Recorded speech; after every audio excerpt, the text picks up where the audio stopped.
leaving their homes, and they're leaving them reluctantly, and they're leaving them with the knowledge that they might not be able to go back to them.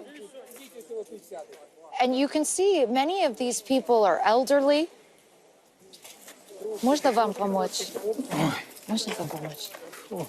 Вот там, вот там, вот там, вот там. I'm just going to help her carry this bag a second. Excuse me, John, while we try to...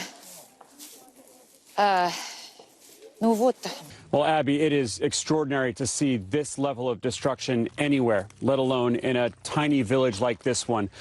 We are not near any military targets for miles. This is a village that has no real strategic value, and yet it was the subject of a fierce Russian airstrike on Friday afternoon. Just take a look at this. Houses all around this area were hit in that Russian airstrike. What you're looking at here is the remnants of the house of a man named Igor, who we spoke with earlier. There's a huge crater here in the ground.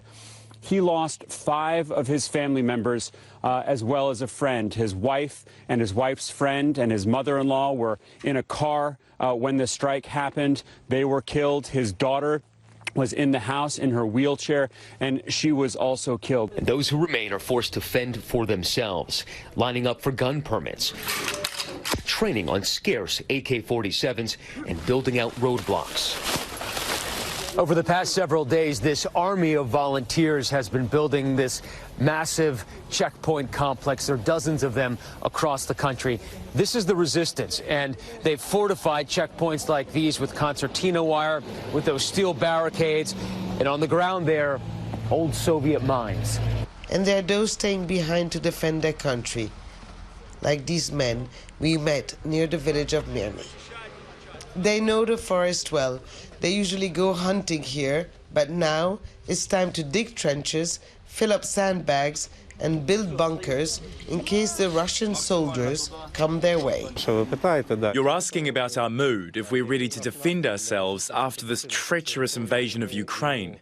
Women, children and the elderly are suffering. Homes are bombed at night. Of course the army is very angry about that. We didn't provoke and we didn't want this war. They came to us and we're ready to answer. He hopes that the Russians could be slowed down with these handmade spikes.